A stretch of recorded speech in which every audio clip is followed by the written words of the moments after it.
Quand on s'adresse aux enfants et quand on parle de l'avenir et des rêves, on parle directement des métiers. Mais avant les métiers, on doit passer par le cycle universitaire. Mais le plus important, c'est le cycle pré-universitaire. Il s'agit de plusieurs années, de 12 ans, 13 ans, durant lesquelles la formation du caractère, de la réflexion, de la vision, de la personnalité, du futur professionnel se forme. Donc c'est l'enseignement le plus important, à commencer par la maternelle, évidemment. Mais a priori, les professeurs les plus compétents sont plus au lycée, peut-être au collège, mais qu'en est-il à la formation des enfants durant les étapes précoces? Pour parler davantage des différentes perspectives éducatives, nous avons le plaisir d'avoir avec nous Madame Maïwali, qui est experte dans le domaine de l'enseignement, qui est à la tête d'un collège international et qui est examinatrice de IB, qui est une des disciplines comme le bac et sur une échelle internationale et pas seulement locale. Madame Maïwali, bonjour et bienvenue avec nous. Bonjour, merci. Alors tout d'abord, quand on parle de l'enseignement pré-universitaire et l'enseignement universitaire, à votre avis, quel est l'enseignement qui a le plus d'impact sur la vie des futurs professionnels? Honnêtement, après travailler 31 ans dans l'éducation et être responsable des élèves du collège, je peux dire que l'éducation pré-universitaire, c'est un pilier essentiel pour le développement de la personnalité des élèves et de leurs compétences pédagogiques, et aussi qui forme leur personnalité pour leur donne des compétences pour le futur et pour leur vie. Sûrement, l'université, c'est une période très importante dans leur vie, mais à cet âge, c'est où vraiment on forme la personnalité et on développe beaucoup de compétences qui vont leur aider à mieux réussir leur vie.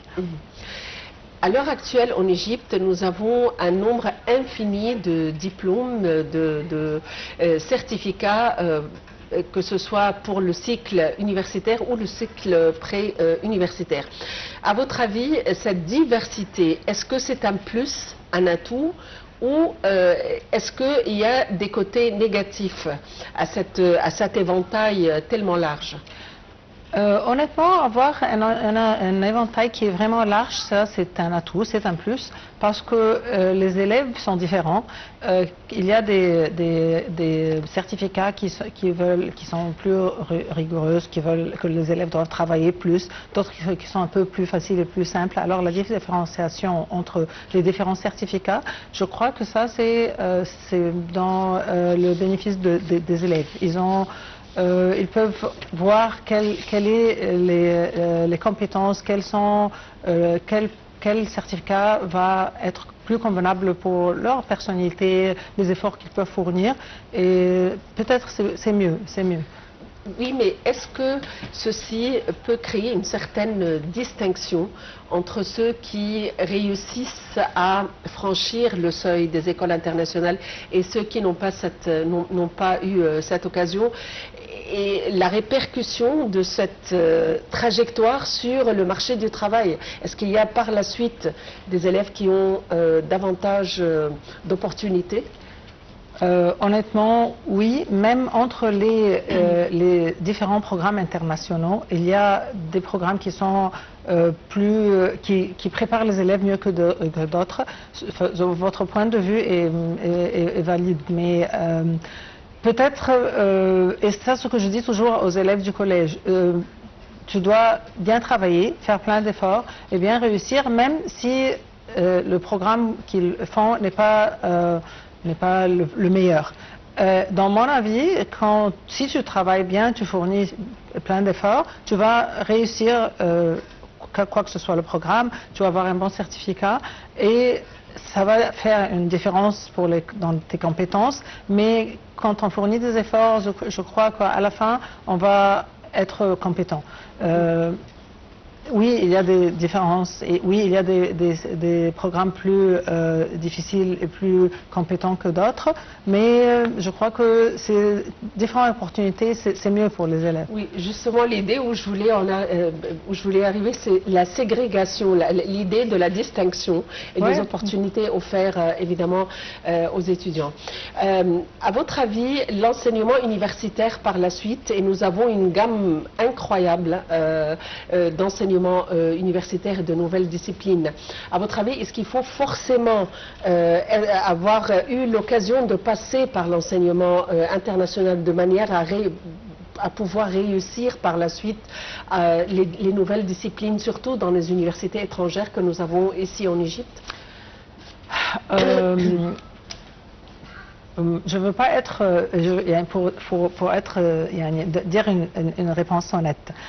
L'éducation, si on dit gouvernementale, n'est pas maintenant, les élèves ne fournissent pas l'éducation comme avant. Que nos parents ont pris, c'est pas si bon comme avant, mais encore une autre fois, même dans les écoles nationales, même dans l'éducation nationale, si les élèves font des efforts et fournissent beaucoup d'efforts, ils travaillent bien, je crois qu'ils vont réussir dans leur université parce qu'il y a plein de médecins et des architectes qui ont réussi leur vie et ils ont un brillant futur et ils étaient dans des écoles nationales. Je crois que c'est l'idée, c'est comme la quantité d'efforts que les élèves mettent dans leur travail et comment ils voient l'éducation, qu'ils soient, comme on dit, lifelong learners, des élèves qui veulent travailler, qui veulent apprendre toute leur vie. C'est pas seulement l'école qui fournit l'éducation, ils doivent s'habituer à apprendre et chercher à apprendre toute leur vie. À votre avis, est-ce que chaque type ou chaque genre de diplôme pour le bac, est-ce que les élèves doivent, comment faire pour savoir le genre de diplôme qui va de pair avec les compétences de ces élèves? Est-ce que ça dépend des compétences des élèves? Sûrement, mais à la fin, c'est la responsabilité de l'école. C'est l'école qui dit à l'élève à un certain âge si tu es capable de continuer dans ce programme ou prendre ce certificat ou tes compétences ou l'effort que tu fournis n'est pas suffisant pour que tu continues. Alors, ni les parents ni l'élève peuvent décider que moi, oui, je suis capable ou je ne suis pas capable. L'idée que c'est le rôle de l'école. Vous êtes responsable d'un collège international. La période du collège, à mon avis, c'est une période vraiment transitoire parce que c'est la période qui, disons que frontalière entre le primaire et entre le lycée. À votre avis, quels sont les défis de cette période? C'est une période vraiment très difficile parce que les élèves, ils veulent montrer qu'ils ont une personnalité et ils doivent s'adapter à beaucoup de changements autour d'eux et aussi ils ne cessent pas de demander de questions. Alors ils veulent, pour leur dire de faire quelque chose, ils doivent comprendre pourquoi et pourquoi je vais le faire et tu dois me convaincre. Alors c'est une période très difficile. C'est très important qu'on relie ce qu'on fait en classe avec la vie hors de l'école. Alors s'ils apprennent quelque chose en classe, ils doivent très bien comprendre qu'est-ce qu'ils vont faire, comment ils vont l'utiliser, pourquoi c'est utile quand ils sont hors de l'école. Et leur donner le droit de dire leurs avis et de les entendre et de les comprendre, mais avec des limites, le respect. Et ça, c'est très important, que garder le respect et en même temps avoir une personnalité. Quels sont les nouveaux outils qui ont été incorporés à l'enseignement de nos jours pour aller de l'avant, pour progresser, que ce soit au niveau de l'Internet, que ce soit au niveau des nouvelles disciplines, de la nouvelle formation? Normalement, dans le système, comme le système du bac international, c'est très important, c'est l'apprentissage par, comment on dit, par investigation. Les élèves, ils ils apprennent à faire des investigations, de questionner, d'expérimenter et avoir leurs propres conclusions, tirer leurs conclusions à la fin. Aussi l'apprentissage en ligne. Après la période de Corona qu'on a vécue, on a commencé à avoir l'apprentissage en ligne, à avoir des plateformes où les élèves peuvent apprendre. C'est un peu individualisé, alors ils ont besoin de plus de temps, s'ils ont besoin, s'ils l'apprennent plus vite, ils ont cette opportunité. Aussi l'idée de travailler en groupe et faire des projets. Dans les programmes internationaux, normalement, c'est très important que les élèves apprennent à collaborer ensemble, à travailler en groupe, à faire des projets. C'est pas seulement un examen et des résultats, et c'est ça tout ce qu'on leur apprend. On développe plein de compétences. Alors on travaille en classe, même en classe et hors de la classe, pour développer les compétences de création, de résoudre des problèmes, de créativité, des recherches, toutes ces compétences de collaboration, de communication, toutes ces compétences, les nouvelles méthodes d'éducation, ils développent ces compétences durant les classes et durant les périodes. Aussi, l'apprentissage par le jeu.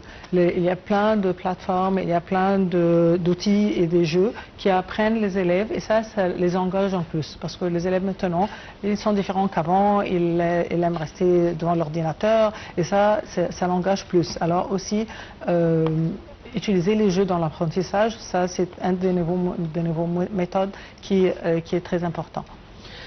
Et pour les élèves qui ont des difficultés à différents degrés au niveau de l'apprentissage, ou ceux qui ont une hyperactivité, par exemple, qui est une chose très commune dans les écoles, est-ce que c'est, je ne veux pas dire désordre, mais est-ce que ces défis, disons-le, sont mieux pris en charge et mieux pris en considération à nos jours? Oui, parce qu'on comprend plus maintenant le style de chaque élève. Il y a la différenciation. Alors en classe, on peut différer entre un groupe d'élèves, leur donner peut-être des questions plus simples, leur donner un plus de temps. Et avec la compréhension maintenant des élèves qui ont des besoins spéciaux comme l'ADHD ou ce genre d'élèves, on comprend très bien comment aider chaque élève pour qu'il atteigne le maximum de ses capacités. Alors, il y a plein de directions et des informations qu'on donne à nos enseignants pour leur aider à donner le support que ces élèves en ont besoin. On les forme pour aider ces élèves. Vous êtes aussi examinatrice au niveau du IB, qui est un des diplômes, et vous le faites à l'échelle régionale et internationale. Est-ce que les critères sont les mêmes partout, ou est-ce qu'il y a une certaine adaptation où on rajoute des matières, par exemple, particulières pour adapter le système à chaque pays, chaque culture? Moi, je suis examinatrice d'un projet qu'on fait dans la dernière année du collège avec le système IB. C'est un projet qui s'appelle projet personnel, où les élèves choisissent un projet et ils travaillent pour un an dans ce projet et utilisent toutes les compétences qu'ils ont développées les connaissances qu'ils ont développées durant leur année au collège pour faire ce projet qui est très personnel, qui va avec leurs loisirs, leurs compétences et leurs connaissances. Mais normalement, le programme du IB, il ne donne pas un curriculum spécifique pour que les écoles l'enseignent. Il donne des objectifs pour chaque matière et les écoles, elles ont la liberté de mettre le programme selon leur pays et pour atteindre ces objectifs. Alors, soi-disant, comme dans l'histoire, on n'est pas forcé à donner l'histoire de la France ou l'histoire des États-Unis. On peut donner l'histoire de l'Égypte, l'histoire de différents pays, mais à la fin, on doit atteindre les objectifs de cette matière qui sont mis par l'IB. Madame Mayouali, vous êtes experte en éducation, vous êtes à la tête d'un collège et examinatrice à l'échelle régionale et internationale. Merci beaucoup d'avoir été avec nous aujourd'hui. De rien. Merci. Eh bien voilà, il est temps de vous remercier pour votre attention, de vous souhaiter une excellente fin de journée et à la prochaine.